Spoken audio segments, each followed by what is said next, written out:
പിന്നെ ഞാനൊരു ആളല്ല എന്റെ പുറകിൽ പൊളിറ്റിക്സ് കാര്യങ്ങളുണ്ടാവും. അപ്പൊ അതിന്റെ പ്രഷറും കാര്യങ്ങളൊക്കെ എനിക്കും ഉണ്ടാവും. അതായത് വ്യക്തിപരമായിട്ടുള്ള സാറോട് പറഞ്ഞു അല്ല നിങ്ങളും പറഞ്ഞ തന്നെയാണ്. ഇല്ലല്ല ഒരിക്കലും അത് മാത്രമല്ല കാര്യം നമ്മൾ പറഞ്ഞ സ്റ്റേറ്റ്മെന്റ് ഒക്കെ പറയുന്നത് അതെല്ലാം നമുക്ക് കാര്യക്രമല്ല. പാട്ടോ എന്താ അല്ലാതെ ആളുകളെ ഉപദ്രവിക്കുകയാണെങ്കിൽ വ്യക്തിപരമായിട്ട് എന്തായാലും ചെയ്യുന്നത് നമുക്കത് എന്റെ ബോധ്യമുള്ള കാര്യങ്ങൾ ഞാൻ പറയുന്നത് നിർത്തണം ഞാൻ പറഞ്ഞത്. ഞാനെന്തായാലും മനഃപൂർവ്വങ്ങൾ നിർത്താൻ പറ്റില്ല. എനിക്ക് ചെയ്തതായി നിങ്ങൾ ബോധ്യപ്പെടുത്താൻ എനിക്കതിന് വേറെ ആരും നോക്കാൻ ആവശ്യമില്ല. അതാണ് ഞങ്ങൾ പറഞ്ഞത്. നിങ്ങൾ പതിനെട്ട് പേര് മാത്രം ആളുടെ ഈ ഡിപ്പാർട്ട്മെന്റ് പോട്ടത് എല്ലാം കൂടെ ഒന്നിച്ച് പോകുന്നുണ്ട്.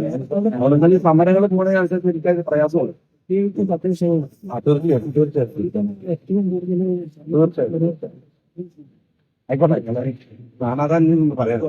മനഃപൂർവ്വം ബുദ്ധിമുട്ട് നിങ്ങളെ അങ്ങനെ ഉറപ്പ് കിട്ടിയെന്ന് സമയം നിൽക്കാൻ കുഴപ്പമില്ല. ഞാൻ എന്നെ ഇനി അതല്ലാത്തൊരു സമയത്ത് നിങ്ങൾ ബോധ്യപ്പെടുത്താൻ വരാൻ സംസാരിക്കും.